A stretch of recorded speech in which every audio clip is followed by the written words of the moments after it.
You're listening to the Mind Over Murder podcast. My name is Bill Thomas. I'm a writer, consulting producer, and now podcaster. I am now trying to use my experience as the brother of a murder victim to help other victims of violent crime. I'm working on a book on the unsolved Colonial Parkway Murders, and I'm the co-administrator of the Colonial Parkway Murders Facebook group together with Kristin Dilley. My name is Kristin Dilley. I'm a writer, a researcher, a teacher, and a victims advocate, as well as the social media manager and co-administrator for the Colonial Parkway Murders Facebook page with my partner in crime, Bill Thomas. Welcome to Mind Over Murder. I'm Kristin Dilley. And I'm Bill Thomas. And we're joined again today by profilers Jim Fitzgerald and Dr. Ray Carr, here to answer some listener questions about profiling and the Colonial Parkway Murders. Fitz and Ray, thanks for joining us again.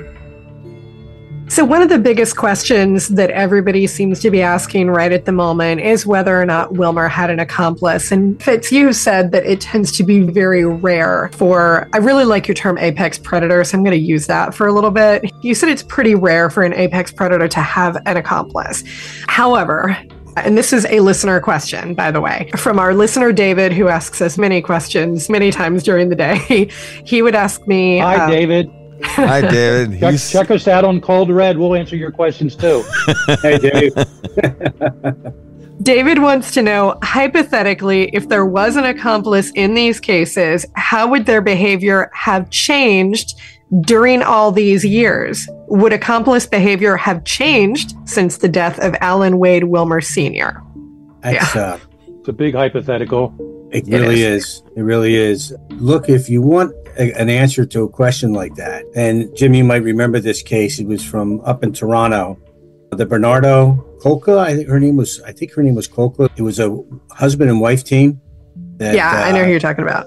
Yeah, and look at the behavior. Has it changed with her? He actually used her to come in and get involved in that. And the first victim was actually her sister.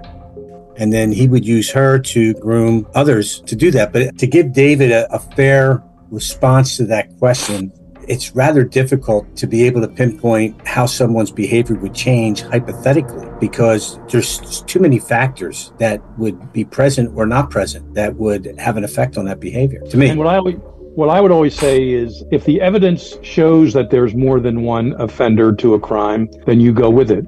Otherwise, you go with the percentages and assume it's not. It's only one person. But then if you would say then, as profilers writing a report, you'd word it in a certain way. If there was a second offender, that would be the beta male. The alpha male in this case will be Wilmer, because we obviously know he's done other murders. I guess we don't know for a fact he's done them on his own, but there's no evidence pointing otherwise. Certainly with this architect woman and her boyfriend back in the day, there was only one person at the scene of the car. And I'm sure there's other information coming out with just indicating a lone offender. But invariably, when there are more than one offender, it's an alpha male and a beta male, and there's one in charge, and maybe a woman.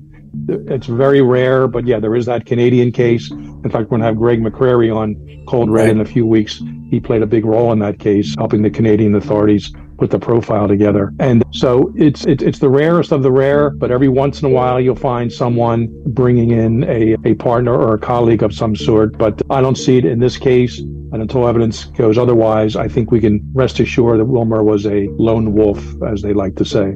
Here's another one from Carla. Carla asks, haven't I heard on an episode of Criminal Minds that a sociopath can pass a polygraph? Depends who the polygrapher is. Okay. Some polygraphers are not very good and others are very good.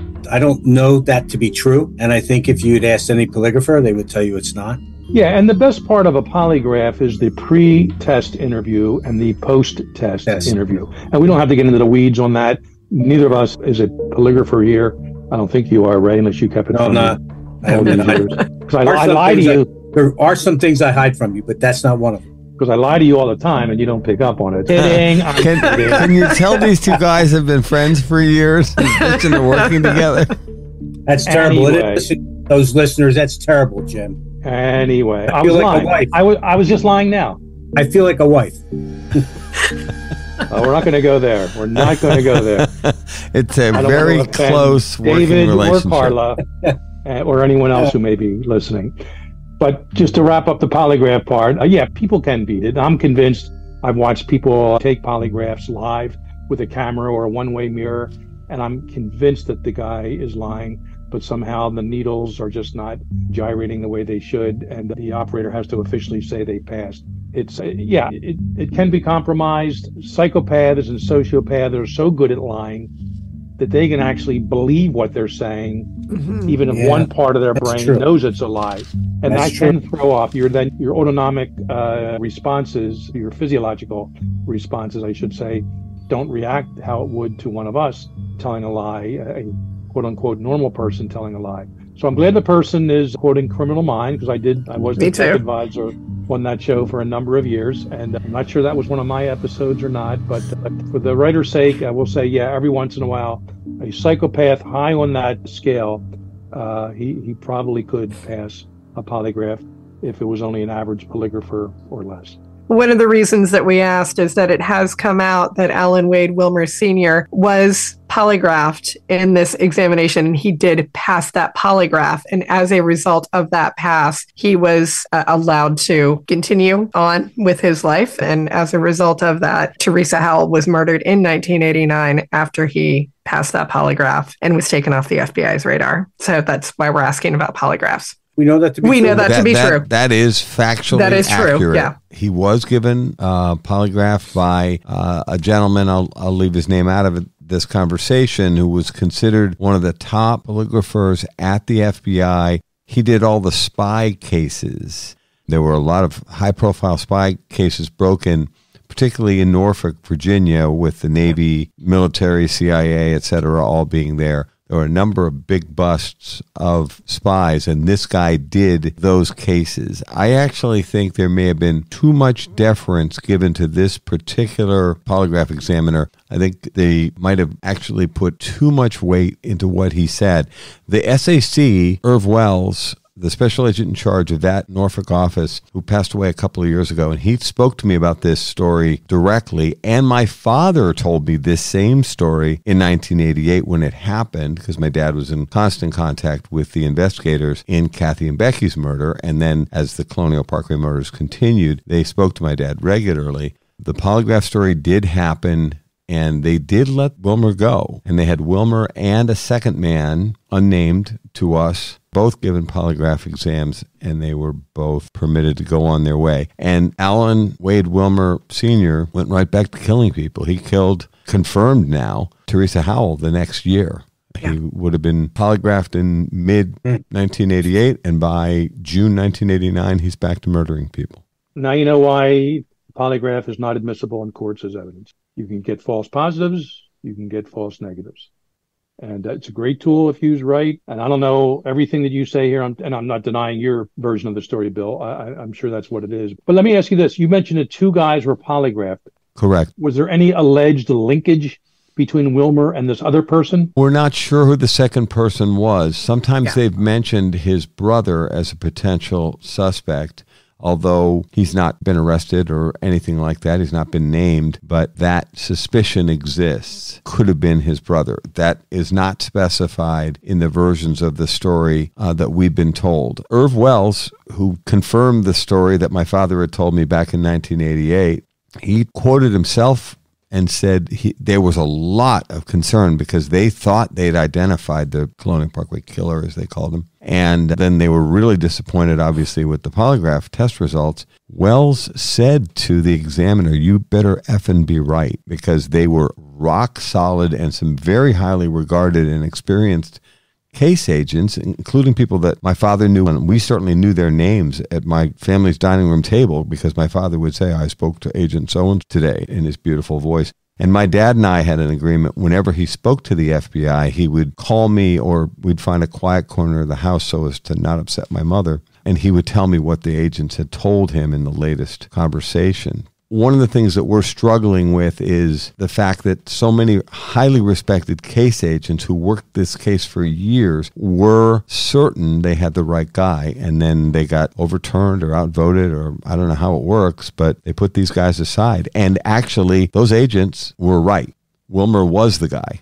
I'm taken back a little bit that the FBI was the lead agency in this, because to the best of my knowledge, capital murder was not something the FBI was involved in. And I have to ask the other question, Bill, is what information was available to the police and the agents that led them to polygraph Wilmer in the first place? Well, and why would you walk away if you had information that was solid enough to get you to a point to polygraph someone?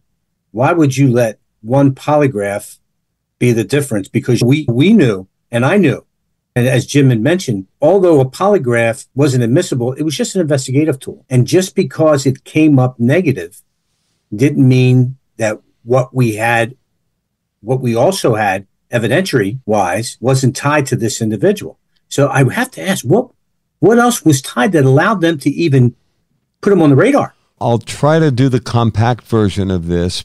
When Keith Call and Cassandra Hailey went missing on the Colonial Parkway, the FBI did a full court press. They already had 2 double homicides that had already taken place. Kathy Thomas and Rebecca Dowski had been murdered a year and a half prior on the Colonial Parkway. And then the second couple, Robin Edwards and David Knobling, had been killed about a half hour away at the Ragged Island Wildlife Refuge, which was a Virginia State Police case because it was outside the national park. So FBI is the lead on Thomas Dowski. Now we have a third couple who've gone missing, call Hailey, and now we're back on the Colonial Parkway. So the FBI takes the lead.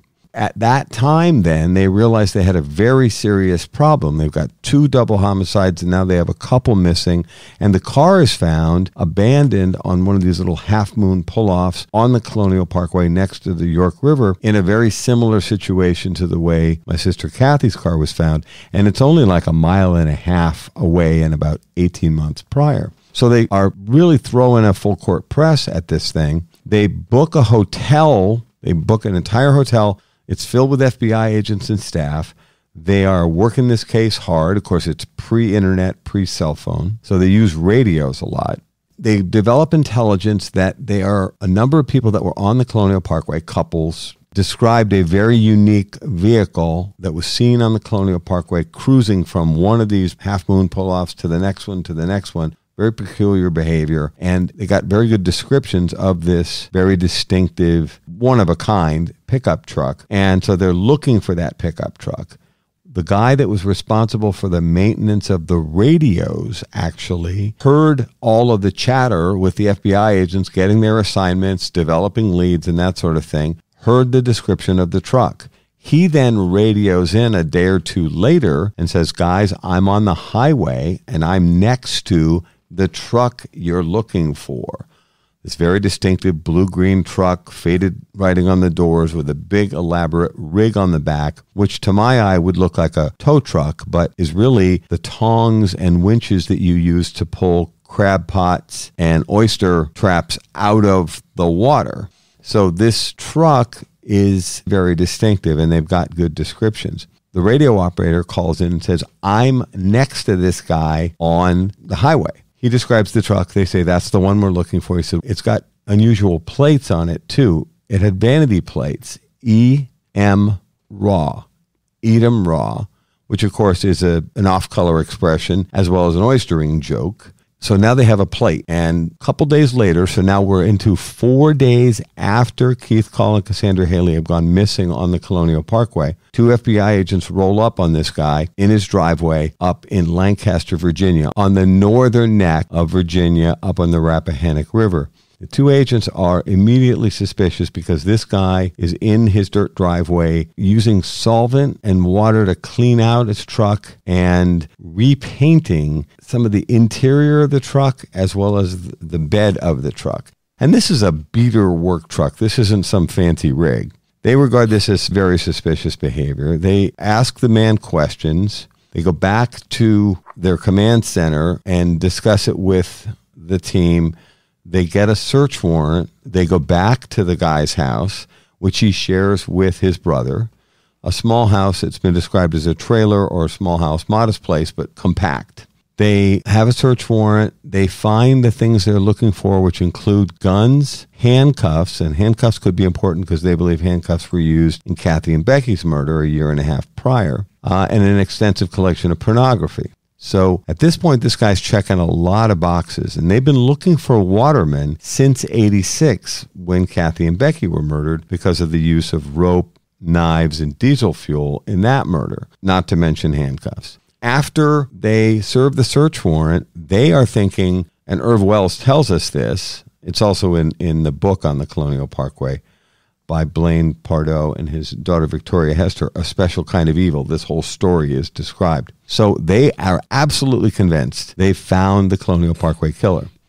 They bring him in for the polygraph examination that we talked about. And in the story, they say they, but they don't specify who they are. But we know one of them is Alan Wade Wilmer Sr. We're not sure who the second man is. But the polygraph examiner says they didn't do it and they don't know anything about it. And that's when the SAC, Irv Wells, responds, you better effing be right, because they were so certain it was the right guy. We're hearing rumors from inside the investigation now there may have been a second polygraph examination and the results were inconclusive. We don't know that for a fact. But regardless, as we understand it, they let these guys walk.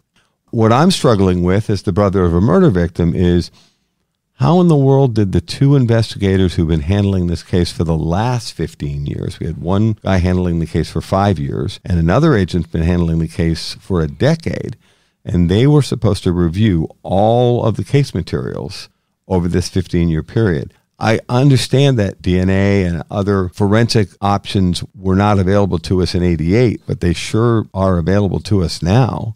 And somehow there was a disconnect, it appears, between the case agents from back in the 80s and the case agents now. You're listening to Mind Over Murder. We'll be right back after this word from our sponsors. We're back here at Mind Over Murder. Now, as I understand it from our current case agent, in 2020, I believe it is, fall 2020, they had a meeting and she briefed 3 longtime case agents, now retired, on the status of the case. And after a 2+ hour briefing, one of the 3 agents who was there, I knew 2 of their names from my father. One of the 3 of them says, that's all well and good, but I still like my guy. Our current agent responds, who's your guy? And he says, Alan Wade Wilmer Sr. He was a waterman up on the Northern Neck.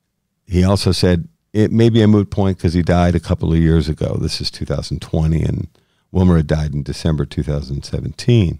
Here it is all these years later, and he says, that's all well and good, but I still like my guy, Alan Wade Wilmer Sr.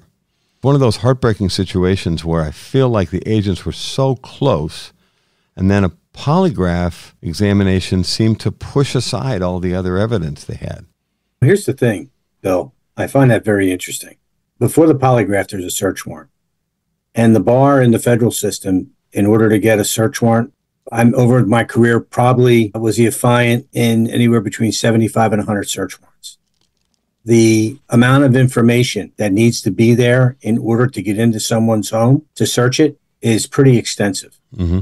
So I'm thinking that there's quite a bit of information that this agent had that he felt very comfortable with no matter what. Because look at it this way. How many times, and Jim can attest to this, how many times have we locked somebody up after we've searched their place and said, hey, did you do this? Doesn't matter what the crime is. And they say, I don't know anything about it. Yet we know, based upon the evidence, that this guy is the guy that did this. Right. Based upon all the other evidence. So I find it hard to believe that just because he passed a polygraph, that they said, hey, to heck with, this is not him. I find that hard to swallow because I know that in the cases that I worked and the cases that I supervised with other people, that would never, ever happen. We would never dismiss something like that when there was other pointers that were looking at this case. If that happened, I'm very disappointed.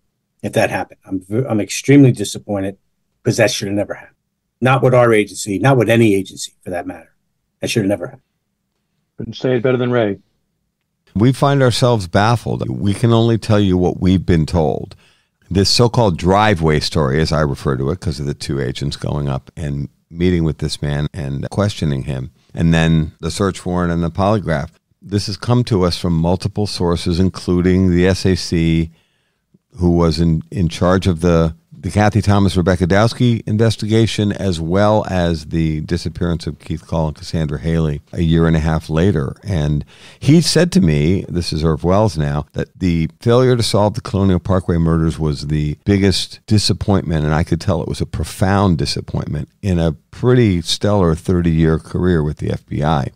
Agent Wells passed away 2 years ago now, 2022, if I'm not mistaken. I had 3 to 4 hours with him on 2 different occasions when we were filming our Lover's Lane Murders television series. He and I spent hours together, and I didn't have to set up cameras and lights and all that stuff, so we had a lot of time to talk. And he told me this story again. I definitely get what you're saying, Ray, but that's what we're told happened. Somehow there was a disconnect that those case agents in the early stages who were really good, very well-respected case agents, somehow that information wasn't passed forward somehow. Our current case agent said she didn't know about Wilmer until 2020, and he'd already been dead for 3 years by that point. It's a very frustrating and baffling situation. How do you read? Tells me she didn't read the case file. Because if you go back and read the case file, how can you not know the guy's name? I think she knew his name but didn't realize how much attention should be paid to him. I don't know. The polygraph results should have been in there or some reference to it. Would it be in the case file too, would it not? Yeah, and look, nothing against any other agency out there, but the FBI, when we do something, there's nobody better at doing it than we are.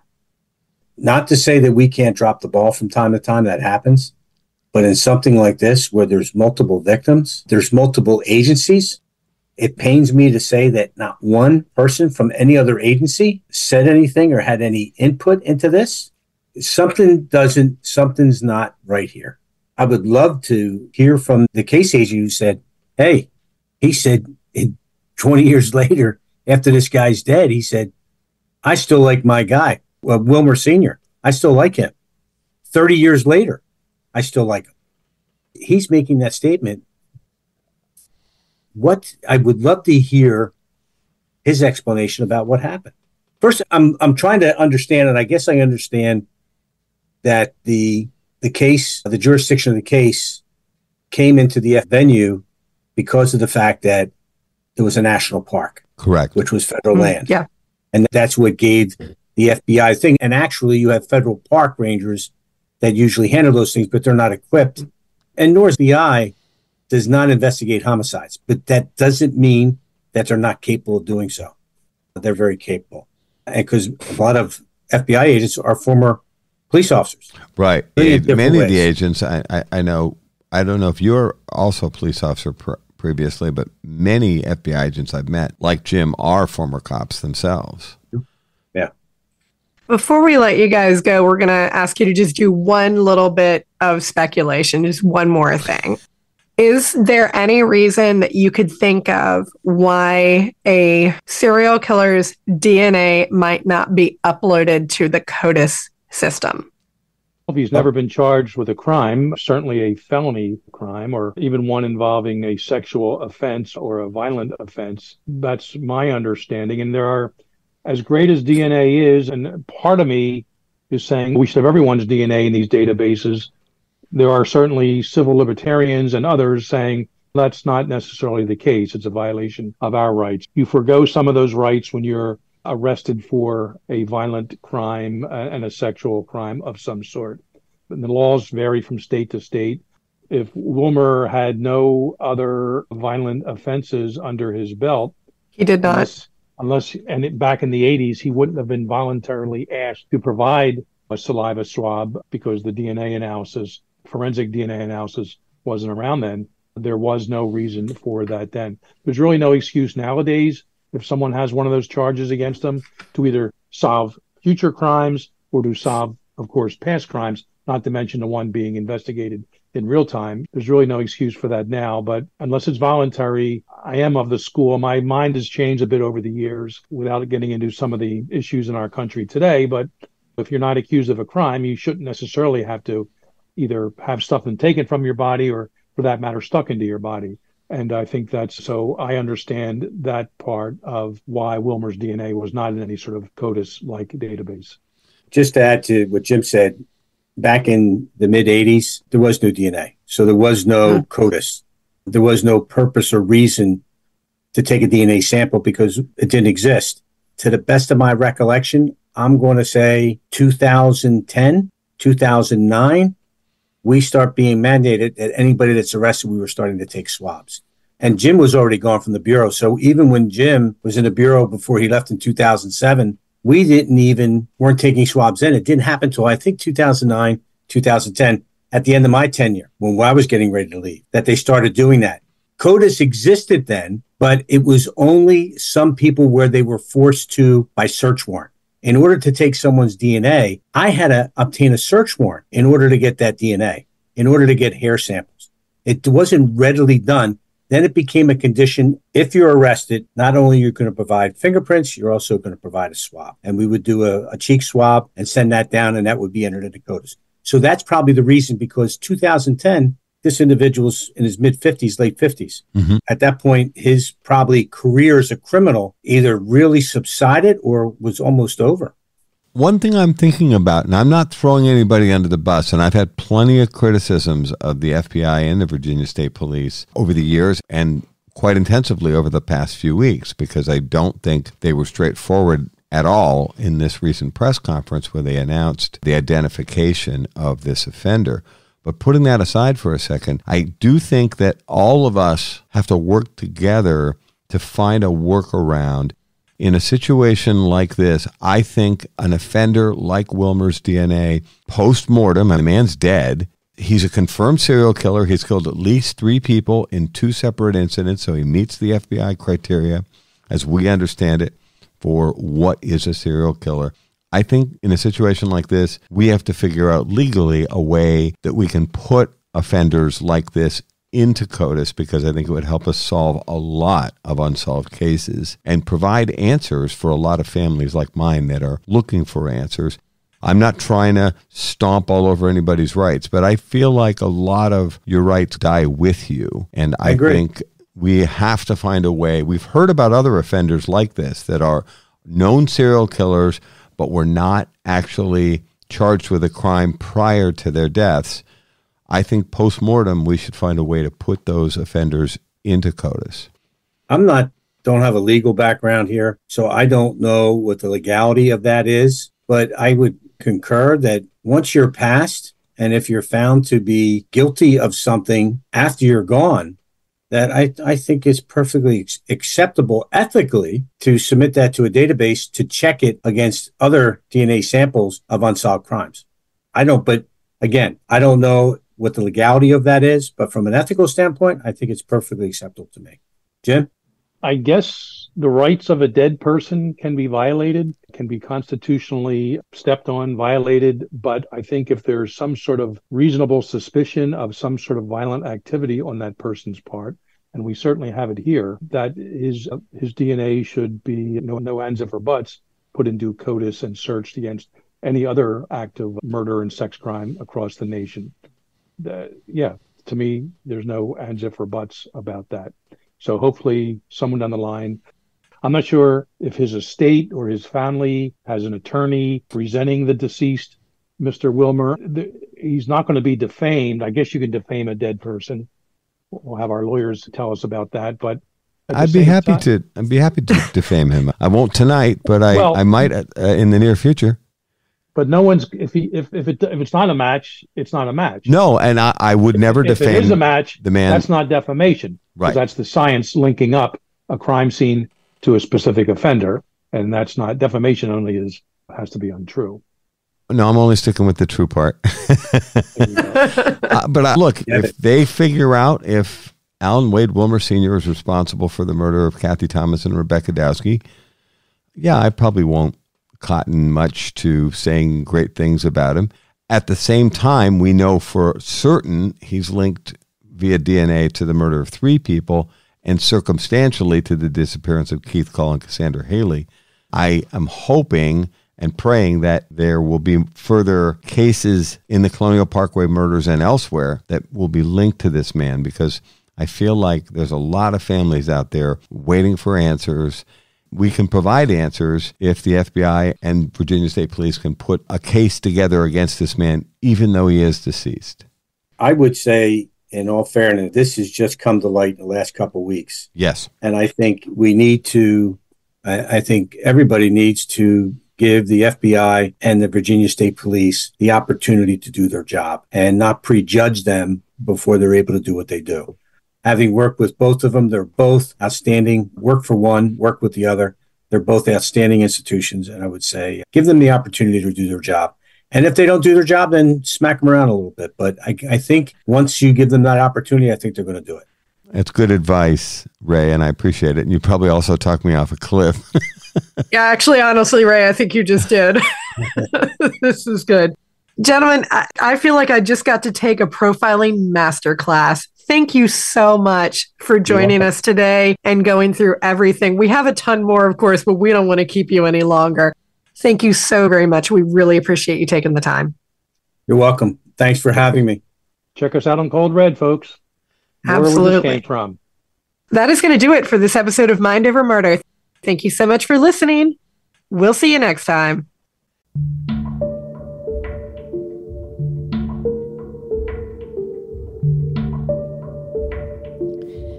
Mind Over Murder is a production of Absolute Zero and Another Dog Productions. Our executive producers are Bill Thomas and Kristin Dilley. Our logo art is by Pamela Arnois. Our theme music is by Kevin MacLeod. Mind Over Murder is distributed in partnership with Crawl Space Media. You can follow us on Facebook, Twitter, or Instagram. You can also follow our page on the Colonial Parkway Murders on Facebook. And finally, you can follow Bill Thomas on Twitter at BillThomas56. Thank you for listening to Mind Over Murder.